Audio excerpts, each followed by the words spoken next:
arratzaldeon, hemen dator Matxin Batxo, Donapaleukoa, ez? Bai, eskortzez bat. Bai, Donapaleukoa, euskara garatzailea Aixe Nafarroan, eta aparte hori bere lan bidez hori izan, Matxin Batxok eta beste lagun batzuk orain datorren euskaraldirako eta iaz abenduaren 13 inguruan izan zuten esperientzia kontatuko digu. Aurrenekoan etorri zen eneko gorri, kontatzea diritu zitzaigun esperientzia oso interesantea zela, ulertu niona zerotik hasita, zer lan hasi diran egiten euskaragintzan, Baionan, Angelun eta Miarritzen. Eta, irutu zitzaigun interesantea, eta maiatzaldiaren barruan, gabiltzan harremana bultzatu nahian, Baiona aldeko edo iparralde ezateko dunak, eta Iruñatik harreman kulturak elkarrik hobeto eta gehiago ezagutzeko, irutu zitzaigun euskaraldia berotzen gabiltzan bitartean, beraien esperientzia zoi azaltzea, itza zuretzat, ez? Bai. Ura, hemen daukazu, Hiri eremu zailenean, Ipar Euskal Herrian, Euskalaren egoera berez ez da biziki eguna, dakizuen bezala, baina oino zailago da, beraz, hiriburuan, kapitalean, Baiona, Angelu eta Miarritzen. Hor, ez baita Iruñan bezala, hiri nagusi bat, han dira Baiona hiri nagusia, baina Angelu eta Miarritzek. Baituzte ere, Angelun eman zegoen dira 40.000 herritar eta 50.000 Baionan. 25.000 Miarritzen beraz da hirigune bakar bat. Eta hala ulertzen dute hainitzek eta guk eskolegintzan oino gehiago. Beraz, hasiko naiz doidea orkesten egoera eta berdin konparatuz Iruñaekin. Bizpailu zenbaki, beraz, Baiona, Angelu, Miarritzen badira eguneko 8,4 euskaldun. Euskaldun hartzaile edo ulertzen dutenek dira eguneko 5,7. Eta erabilera bizkilogia da eguneko 1,9 eta anekdota gisa Baionan, Bamen egiten da eskora bezain gaztelania. Beraz, egunekoen realitate idorra izendatu dut. Xifreekin, euskat dorpea baita.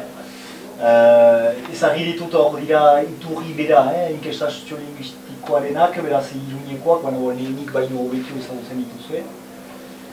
Eta, beste, entzinatzen duzu. Baina, hala ere, beraz, badira egunekoak ikusirik pentsatzen algin nuke, zinez egoera beltza dela, baina hala ere, kopurutan, badira milaka aukera euskara baliatzeko, hiztunaren ikuspegitik. Untsa da, jakitea eguneko 1,9 erabilera dela, baina ni hiztun gisa eta nik nahi badut euskara erabili, baditut milaka aukera ere. Eta badira, 9.000 auzo euskaldun eta eremu biziki trinko batean. Ipar Euskal Herrian oroak baitira 16 urtetik goitiko 50.000 euskaldun, baina eremu bizi zabal batean. Hor, zinez kilometro bakar batzuetan, badira 9.000 euskaldun. Eta 7.000 herritarrek ulertzen dute. Beraz, 15.000 solaskide potentzial.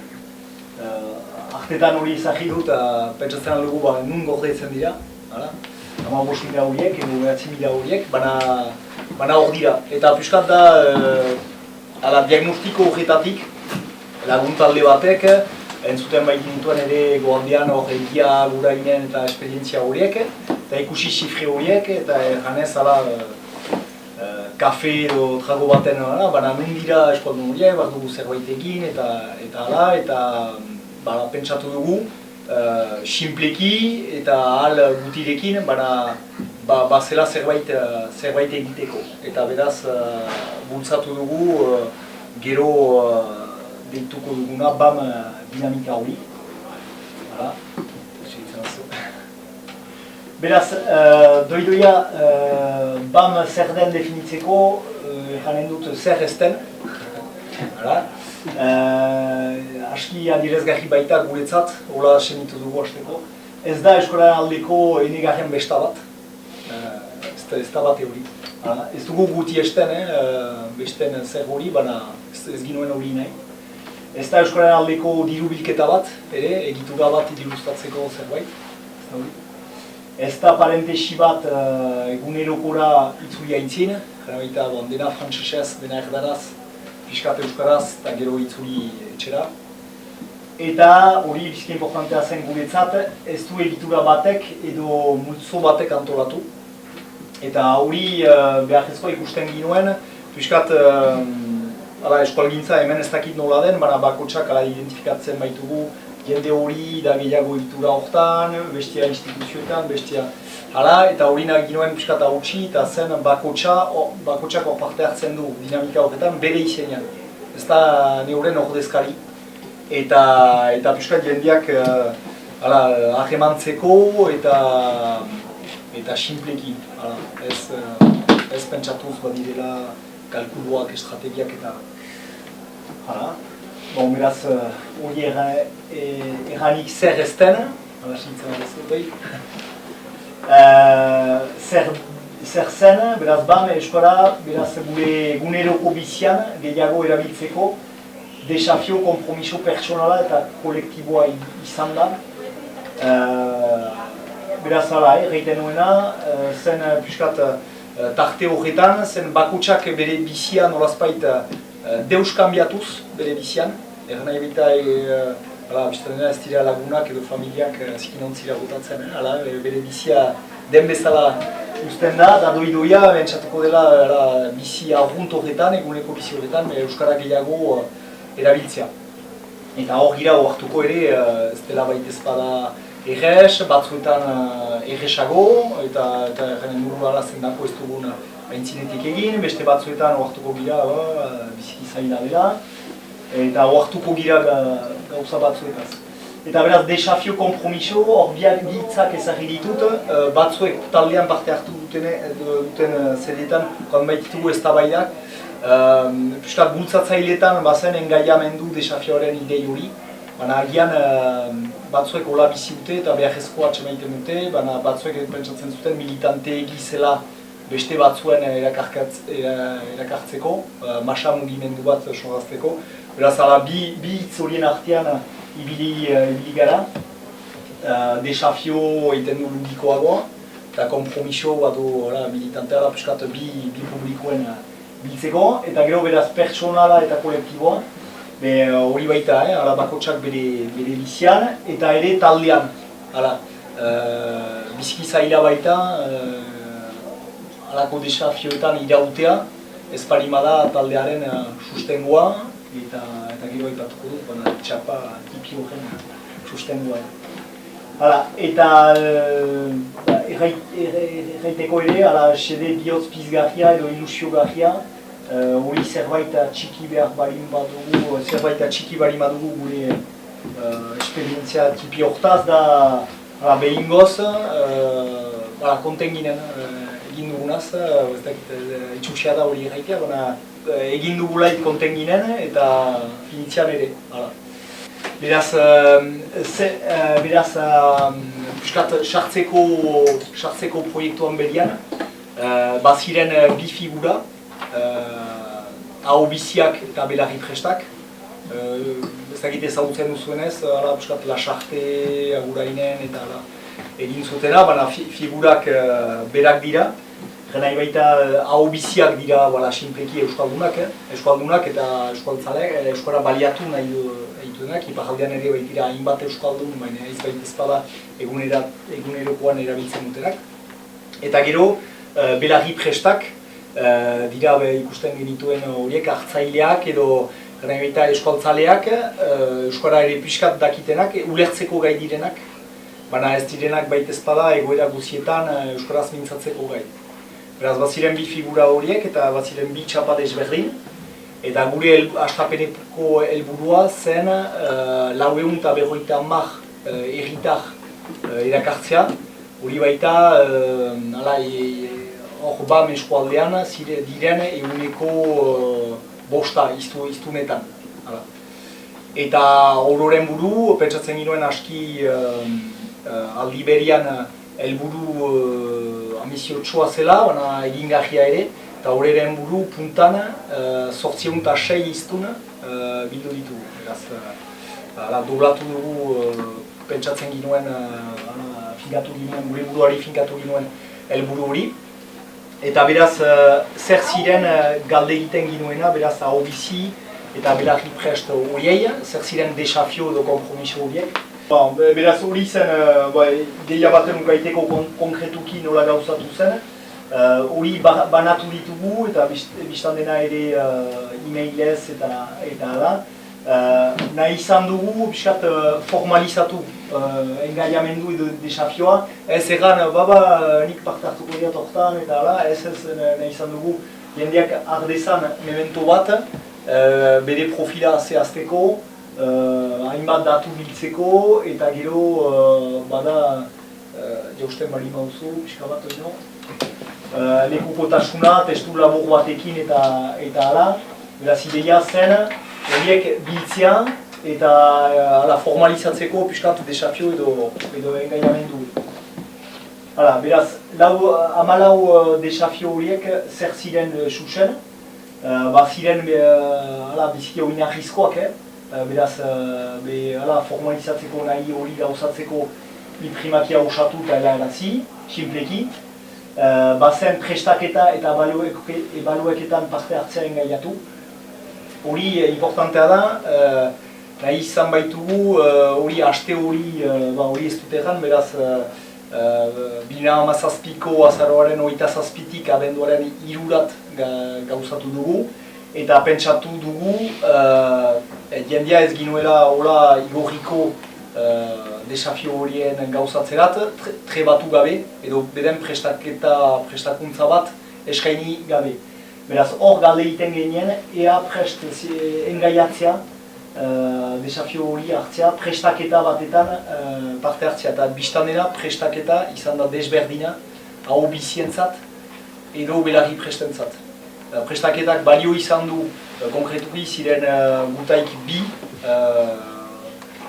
prestatzaile, eta ziren talde tipi batzu, eta zen bat dinamika esplikatzeko, baina ere egoera biziki konkretu batzuetan, ez dakit nik agian karrikirin sartzea eta euskaraz erratea lehenitza zai erresa da, baina berdin ez dakit Gazteluko plaza bateko ostatu batean hori zailago da edo beste leku batean. Beraz, nola konkretuki egin, nola estres hori tipitu, gogoeta horiek aintzinetik jogatzea, eta hori deitu dugu prestaketa. Gero, entzatu gara ere desakralizatzea, batzuek baitzuten telpen historio hori buruan eta haiendako biziki egiten zuen. Hor zen aldi berean prestaketa, baina helburu biziki konkretu batentzat, jena baita desafio horien gauzatzea. Mozten nauzue, bari madira gauzak zaharriak edo da. Beraz, gero beste helburuak ziren, beste desafioak ziren nire burua identifikatu. Beraz, hor da sartzen delako txapa hori. Hor ikusi dugu bilanean, anitzek preziatu dutela. Baitzen piskat desafio edo kompromiso horren erakusle.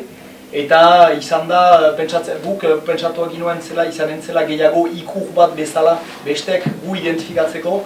Baina oartu gara gehienetan iztunak, engaiatu den jendeak, bazuela piskat hori txapak nolazpai behartu duela.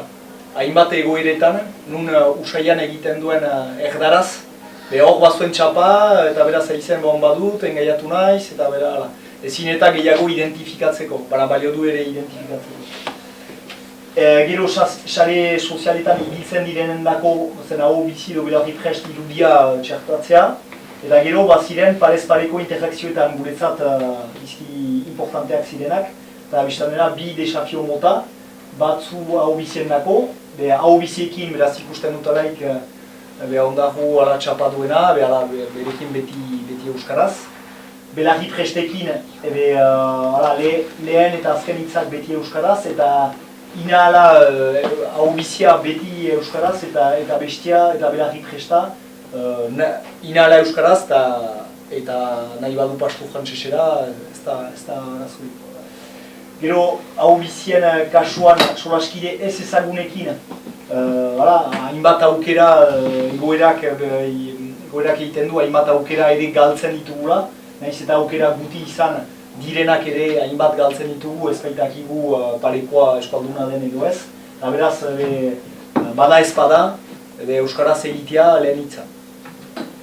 Eta gero gune identifikatuetan, gana ebita ez dakit, Baionan zorun Carlos Japea, Aikako estatuan, hor, bizten dena, inala euskaraz, edo Aikajen, edo la. Gero hau bizien kasuan, agertzen da erdaraz, baina dira lehen eta azken hitzak euskaraz, eta beraz gero frantsesez nahi baduzu. Belarri presten artean lehen eta azken hitzak euskaraz, eta ez ezagunekin lehen hitzak euskaraz. Gero euskaraz kontsumitu, euskal idabideekin informatu, euskal monetaikin euskara desafioa hartu duten saltegiak edota bai euskarari ziortagira dutenak lehenetxi. Ez dakit ezagutzen duzunez, euskal monetaren entzun duzunez. Baina bada desafio bat euskarari lotua, eta euskatzen hor dirua gastatzea euskararen alde zerbait egiten duten denetan. Eta gero telefonoan, horrek baitu sekulako eragina, dei bat hartzerakoan, bai, sinpleki horrek baldintzatzen du gainateko. Erantzun gailuko ajera mezua euskaraz grabatu, hori emaiten du biziki sinple dela, baina anitzek eskoltzaleetan ere ez dute, edo gutxia dute Pariseko boz batek ezartzen duen boz hori. Eta mezuinoak hor ere inala euskaraz igorri eta gero mundu numerikoan. Horiek ziren eta beraz bat ziren hor 14 desafio de kompromiso eta guk galdegin diegu beraz 806 horiei 12 hautatzea horietaik. Eman dezagun ez gintuen denak galdeiten ala, eman dezagun hor bestenaz baitira sare sozialetan ez baitira denak ibiltzen, eta eman zala beren posibilitatea emaiten zuen batzu hautatzea. Eta bai, bizpailu xifre emaiteko, 806 horien profila, nor da funtsian din, jada gazteak, 35 urtetik urte baino gutiagokoek ordezkatu dute uneko 52, beraz horiek ziren gehien bat, horiek dute gehien bat parte hartu dinamikan. Eta gero, 36-55 arte horretakoak uneko berroi inguru ere. Beraz, hor da jende nagusia mugitu. Eta hor belarri prest hau bizi banaketa horretan, 72 hau biziak izan dira, eta 71 belarri prestak.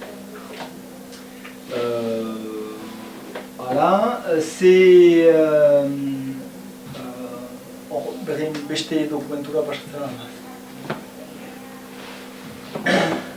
Beraz, ea horrek funtzionatu duen, funtsian. Ze aldatu dute, beraz, funtsian ea baliagarri izan den. Beraz, gehienek erran dute, aste horretan, beraz, euskarak gehiago baliatu dutela. Hori pentsatzen genuen, nahi genuen neurtu pixkat zeinetaraino, eta bereziki geroari begira norekin, nahi genuen pixkat askiseeki jakin, eta bakotsari zen manera bat ere gogoazteko segidari buruz, ondoko egunetan ere, norekin ohiturak aldatuko zituen, eta frantsesez egiten zuen lehenik eta hor euskaraz, eta norekin izanen zen zailago, zen pisago eta horren baitan. Hor hartu gara, beraz, jende berriaikin euskaraz ahemantzeko eta espazio berriak deskubritzeko aukera izan dira askorentzat. Eta eta hainbatentzat ere, pentsatzen zutenak ere euskaraz biziki egiten zutela, ohartu dira txapaikin eta gogoeta eginez, hainbat aukera ere galtzen zituztela. Gehienek pentsatu dute, ohartu dira, agian aski horrekatua berin bada hurbilekoekin erresago izan dela, kakotxen artean, ez ezagunekin baino gehiago. Eta hirurogeita bik erraiten du txapa zinez beharrezko izan dela. Bakar batzuek erran dute ikur hori ezkorki bizi izan dute, aipatu dute Bigarren Munduko gerlako juduek zuten izar horren gixara hor aurkeztu dute, baina gehienek erran dute beraz identifikazioarenak funtzionatu zuela, baina gehien bat ere bete behar hori, behartu zuela desafio horretan irautia. Gehien bat hori da, eta gero nik borobiltzeko, gero ere aipatuko dugu, baina nik erran nezakeena, da gure kasuan, zuek iduriduzu hemen bada Euskara Elkarte bat, aski bada egitura bat, hainbat egoaldeko egietan bezala eta ala. Guk zinez hor entxeguak izan baitira Baionan ere Euskara Elkarte bat muntatzeko eta gero desegin direnak. Guk hor senditu dugu, behingoz bazela jendeak hor parte hartu dena, bihotz altxagarri izan dela eta ere indugula zerbait geroari begira. Gero guai gure erronka da hemen bezala Euskara aldian hori segitzea eta indartzea. Nahi genuke BAM ere mailan, hirigune mailan ere segitu eta gero zendako ez egituratzea ere, baina atxikiz beraz astapeneko zer hori nahi baita ez delegatuz egitura bati, baina bakotsak individualki, baina taldean ere, baina bere responsabilitatea eta bere ardurak aintzinean emanez eta konkretuki bere bizi arruntian egunerokoan zerbait aldatu. Oroak da elekukotasun bat, BAMeko beste norbait egiten bada, seurgenik ukanen ditu ere, ukanen zukean beste lekukotasun bat, hori da daenea, nola bizi izan dutan, pentsatzen dut ordezkatzen dutela beden BAMen parte hartu duten parte bat, beraz gero burua da gehiago zuekin gero galdera edo eztabaida bidez horren segitzea. Eta ez pari badut batean hasi zuen, ez pari bazen bate zuek pentsatzen zinutena errango osoan ere eta aipatuko dugu. Ez dakite hemen bada Euskara Aldiarena, beraz, eta ez dakite izan denez alako dinamika baten eite duen zerik edo Iruñegian. Ez Iruñaren ez da, zen hori, amitzek. Izan dut ere, nahi dira, Loraldia izena jarri diote horrelako esperientzia antego batik. Gainera orain ustutatik direla egiten maiatzaren 5-etik 8 da horrelako zerbait. Baina esan ez dakit. Hemen hurbilen egin izan dena izan da, Lizarran egin izan. Lizarran egin izan, eta hori, gaude aztertzen egon diren esperientziak horren datorren edako. Biztan dira. Han egin zuten bigarren figura bat, baina erabak pentsatu dugu ez dela... Guk ukan dugu eztabaida ere, eta hainbatek bilanean aipatu dute hori berdin hirugarren figura bat beharrezkoa zela.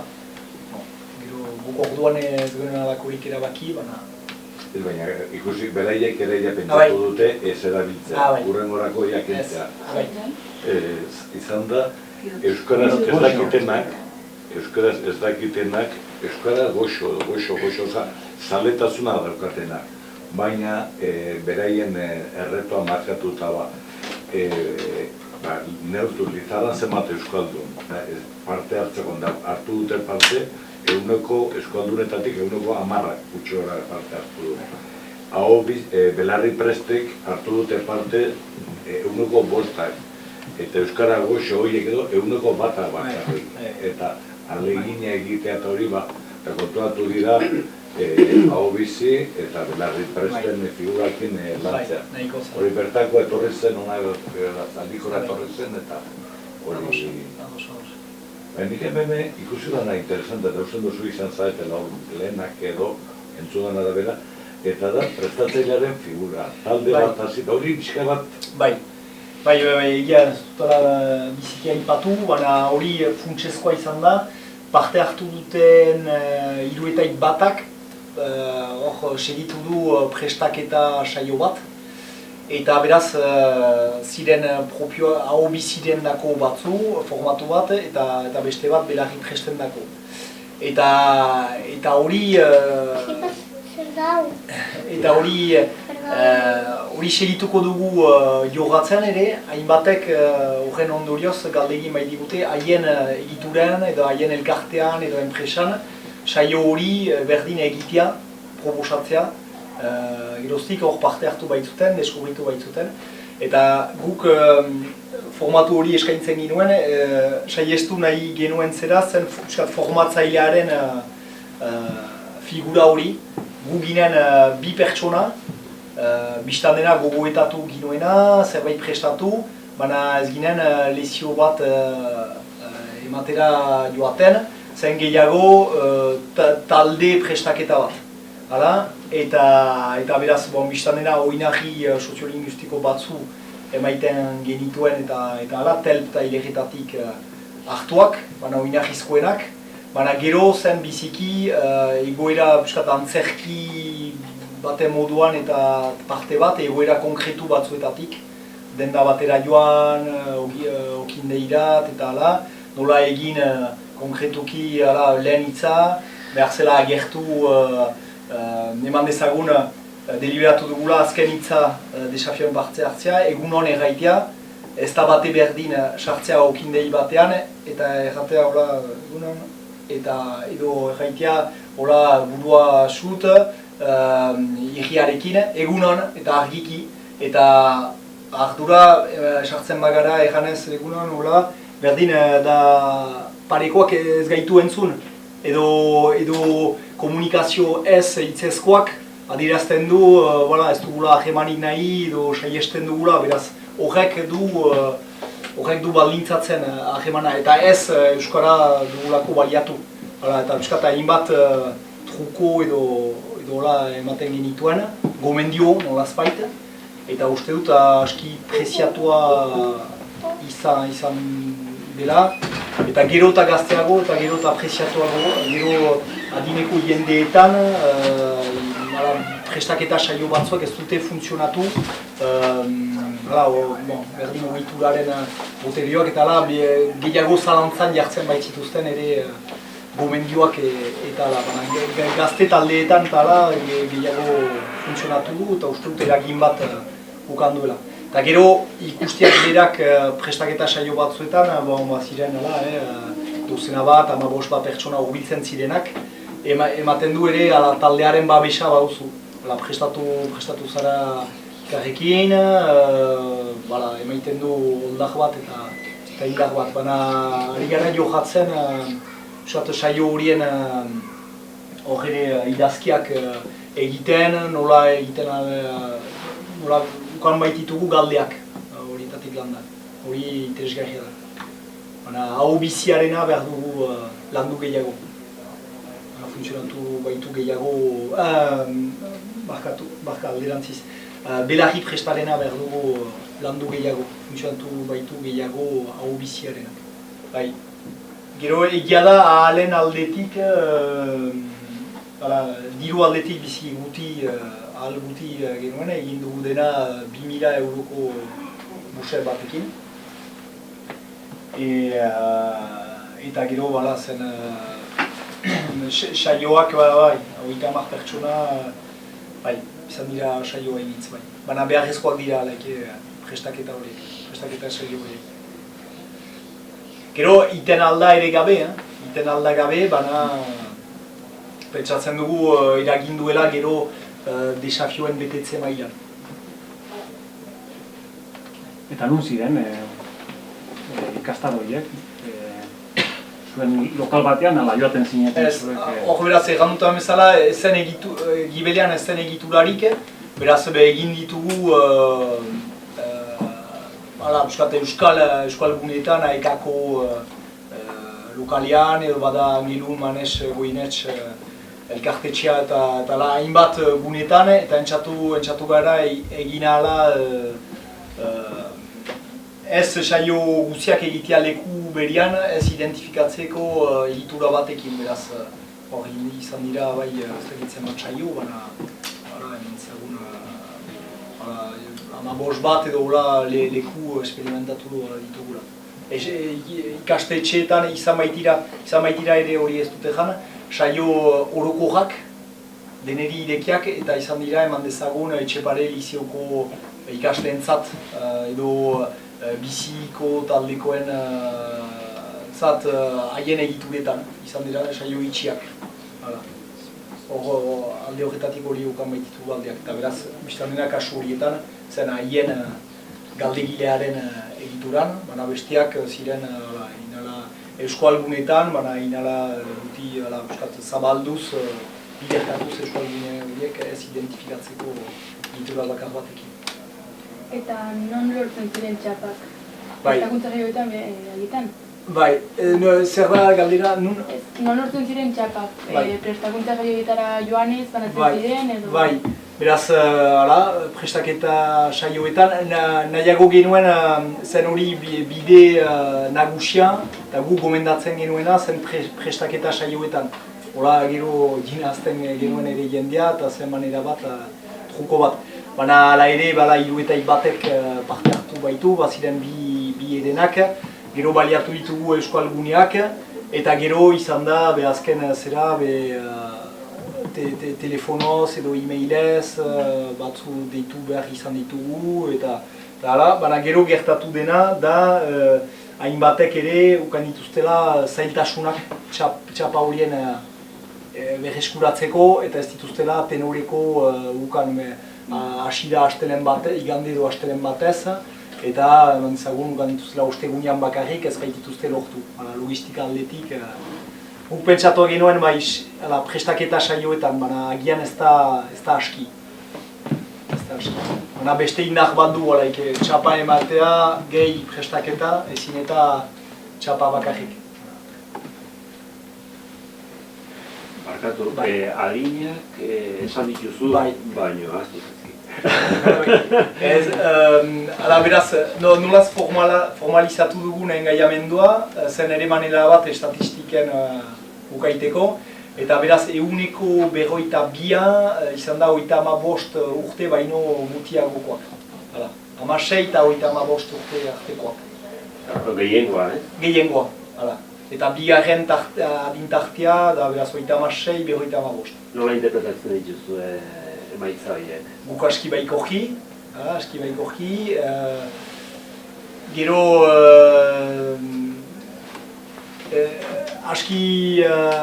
gero hori ez da islatu antolatzaileen talde horretan, atxarreko astapeneko taldean, ginen gehiago erran dezake 30-45 urte artekoak, gehien bat. Baina egia da, dinamika zabaldua arau, ezagutazia arau, jende gaztea dela gehien bat lotu, eta guk interpretatzen dugu, berdin okerra da gure zera, baina dela jendea goxe dela ere, nahi du zerbait egin euskararen alde, baina ez besta batetan parte hartuz, ez dirua emanez, baina nahi du berak egin. Zuzenian, delegatu gabe. Eta ez baita ezpada egitura batetik pasatuz, edo guko pixkat hola interpretatzen dugu, baina ea gure interpretazio bat den, edo gure nahi, edo aurre editzi bat den, edo egiazki hori den, ez dakigu, baina dai egiten dugun pixkat irakurketa. Jendea goze dela pixkat bat erabilpenean zerbait egitea, iparraldean hemen ez dakit nola den, baina Euskararen berreskurapenean iparraldean biziki eginda eta ardatza ezagri da transmisioan. Hala, pentsatzen dute goaldean parte batean hasteko bezala, baina hor da erabilpenean zerbaiten egiteko eta hori ez delegatzeko, zuzenean egiteko nahi hori. Gero irakurketa zuzena edo makurkadena. Eta jatorriari begiratu diozue, esan nahi dut, hiru hiri edo hiri artekoak die edo jatorriz barrendik joanak edo... Hori ez dakigu, baina hiru hirien artean Baionan gehien bat parte hartzaileak ziren eguneko 60 Baionari lotuak. Baina hori esplikatzen da ere, guk ideki bai ginuen zen bamen, zen bizi eta lan edo bizi edo lan. Beraz, anitz, iparraldean anitz jende bizi da ere Uztaitze, Kanbo, Lapurdi, Barnek aldean, eta joaten da lan egitera Baionara. Beraz, horiek ere sartu dira dinamikan. Beraz, gero egia da ere Baionan dela errotuago euskalgintza. Beraz, seurrenik hola esplikatzen da, baina da ere Baiona dela hiriburuan olazpait, eta miarritzen atzerriko edo kanpoko jendea hainitz sartzen da, baina ingurukoak ez du kapitala edo hiriburu rol funtzio hori betetzen, Baionak du betetzen. Beraz, hola esplikatzen dugu ere. Gero jatorriz nongoak diren, biziki interesgarri litzateke, baina ez genuen galde egiten. Galde egiten genuen gehiago lotura hiri batekin bizi edo lan, baina ez sortegia edo ez dugu informazio hori. Baina badira, gero eskola indarguneak iparraldean dira Barnek aldea eta Ego Lapurdi, beraz pentsatzen aldugu hainitz alaike parte bat hasteko han sortua dela eta Baionan bamen bizi. Da, hiru hirietan bizi da Ipar Euskal Herriaren ehuneko 52 horako zen. Gila baten ukaiteko. Baina uste dut lanposten aldetik erdia dela. Beraz, erdia joan. Eta aste horretan, nola izan zen, hasiera bat, amaiera bat, barruan ekitaldiren bat? Beraz, egin ditugu ekitaldiak, argi genuen ez zela ekitaldi sorta bat izanen. Baina hala ere behar dira jendeak bildu, behar da errestu eta hala. Beraz, galdegin genuena zen pixkat egitura jakin batzuei, eman dezagun mintza praktikak antolatzen dituztenei egitea aste horretan, herriko etxe batzuek antolatzen bari dituzte euskarazko hitzorduak kokatzea hor, lan bat egin dugu horri buruz, baina alde horretatik egia da ez dugula beste lanek nolazbait sorgatu digute energia guzia, eta hor guti ezagri dugu eta hor izan da piskat ahulgune bat ala ere. Egia da ez ginuela nahi izatea hitzordu zerrenda bat, baina balio luke alaike antolatzea, hitzordu gehiago antolatzea indartsuagoak ere jendeak behar baitu biltzeko zer hori. Gero funtzionatu duena, antolatu genituen, eman dezagun merkatuak, hemen ere dudaik gabe, baina Miarritzeko merkatoa eta Baionakoak eta Angelun ere badira, biziki jende hainitz biltzen da merkatuetara. Gai Barnek aldeko eta Ego Lapurdiko hainitz jende egiten dira ekoizleetan eta hala. Beraz antolatu ditugu, lotura egin dugu desafioan parte hartzen zutenen artean, eta eman dezagun Miarritzeko merkatuan eta Baionakoan 30 bat jende bildu dira. Merkatua elgarrekin egiteko, gero poteo bat eta halako zerak antolatu ditugu. Baina egia hitzorduetan gero aski ahul zela, merezi lukeela indartsuago izaten. Gero autu bat egin genuen ere zen ez instituzioen babesik ez xerkatzea. Beraz horrek ere hitzorduen antolaketan, jakinez bus eta biziki mugitza genuela gehi instituzioen sustengurik ez genuela xerkatzen. Hitzorduen antolaketan ez genuen kartel buru handirik ginazten ahal edo. Nire itzet haulezia bat iruditzen, justuki aste horretan ez egitea edo aktibitate gehiagiz. Ongira kokatzea zure burua aste normal batean ere eta oartzea ze proposamen baduzun azkenean eta zerrat. Eta ekintza horiek egiten baduzu, sobera saturatzen baduzu aste hori ere, etxada azkenean. Etxada azkenean euskaraz. Hori zen, hori bazen ere. Egia da.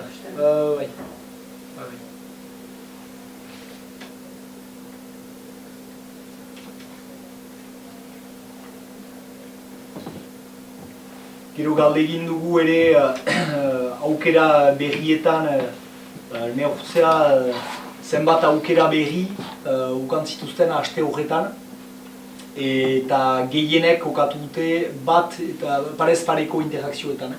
Bat eta bosten artean, egan nahi baita Usaiako aste horretatik kanpoko bizian frantsesez egiten ziren zerak hor ea zenbat egin diren euskaraz. Eta gehienek bat eta bost artean kokatu dute, baina proportzio on batek ere bost eta 10 artean. Eta guk pentsatzen dugu, horrek jada, aste bateko bakotsak badu bere bizi moldea, baina bat eta bost arteko interakzio gehiago euskaraz, edo ukan dutenek bost eta 10 arteko interakzioa aski polita dela.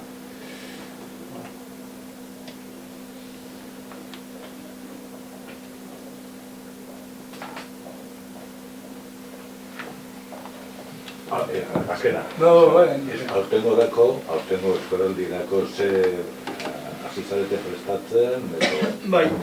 Bai, gero, guk irudikatzen dugu piskat euskaraldian hori egin genuen etxegu gisa eta ari gara antolatzen lehen galdera izan da piskat ea perimetroa, eremua, gure autu bat izan baitzen, Baiona Angeru Miarritze, baitira hiru hiri administratiboki, ea atxilitzen genuen, hori erabakia izan da Euskaraldian ere perimetro hori atxilitzea, eta hor ari gara lantzen, eta entzertu zala ikusi za horrekari hori badela, baina hor bidean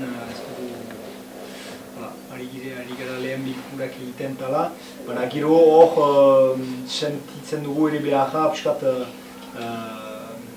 euskal puntu edo guneekin ere lan bat egitea, eman dezagun ostatu batzuekin edo saltegi batzuekin, piskat girotze egin lan bat egitea. Bamen, nolazpait, iztunak ditugu prestatu, baina gero piskat denak horren berri ukan ez zuenak, saltegi batean edo hola, ikusiz ahal mugitzak genituela, batzuek saltegietan, norbait egiten zen astero eman zagun zerbaiten erostera, eta hor hasi da euskaraz. Eta piskat, zen txekatzen zen eragina ere ez baita ez bada esplikatzea eta hori guzia, baina hainbatek erran digute, untsaliteikera, informazio piskat banatzea, eta beraz berdin alde horretatik jokatuko dugu girotze zer hori, piskat hartzailean gan. Eta gero talde eragilean bazen denetaik, eta gero entzatu gara gaikako zeretan afinitate eta gaiarekilako interesa eta piskat uztartzen, eta gero ere bilkuren formatua entzatu gara piskat denetaik egitea, piskat konplizitateak sortzeko mentzegun bilkura bazkariak, ez zen piskat badakigu lanak alde egiten duela, baina zen piskat lana eta plazera ere lotzea, justuki zerbait kontent izaitea, badu bilkura ez erraiteko, sartzen naiz lanetik, bilkurara joan, hori inala saiestu nahi genuen, beraz, formula desberdinak jogatu ditugu. Gero lana da, ala ere. Ni dena den ikusi dut, garrantzia baduela, aldez aurretik, helburu bat markatzeak. Gero, bukatzen denean desafio dura delakoa, jakiteko, ongi atera zaigun, aldez aurretik zer, pentsatu edo, lortu nahi duguna da, 5.000 txapa. Eta gero ikusiko dugu, 5.000 txapa, egiten badu, bai, bete dugu, baina aldez aurretik edo dugu helburu bat markatzen, eta anitzek erran digute, oaktazi digute, hiri batean, gu biziki konten ginen 8 egun etara heldurik, baina ala ere hiri batean hori kasi ikusezin dela. Jendeak ez duela ikusi, anitz jende guti ikusi duela, ikurraikin ezagutzen ez duena. Eta ziren 8 egun, gure helburuaren doblea, eta beraz pentsatzen dut, Iruñerren ere finkatzen bali maduzue, txapak bere funtzioa izan da gehiago bakotsaren behartzea edo engaiamendu hori bete aztea, baina ikustea, hainbeste jende bada hiri batean, nun kasik ikusezin ziren ginen, ikurra eramanik ere. Bizarrakoek, zuten kanpaina egiterakoan, izen emate horre bilizima ezakizmaden bat, hilabete bat edo hori ez, denboran hori. Jentearen izena emate izan zen azken asteburua, edo 54. Azken asteburua. Hori ere, gurean ere berdintxu, janai baita uste dut 6 asteko izen emate aldi bat pentsatu genuela, eta beraz 4 egun lehenak biltzeko 4 edo 5 aste. Eta gero, behin hasita, gero gelditu gara ere, 8 egunetan, zen alginen ere anitzaz gehiagotara. Baina azken hastean hor izan da, trumilka egiten ziren galdeak eta hori ez dakitea denez gure joera, gizakiaren joera, azken mementoan egiteko edo hola. Baina zaitasunak okan ditugu hastapenean, eta gero, hasian ez dakite, zabaldu denean, behia,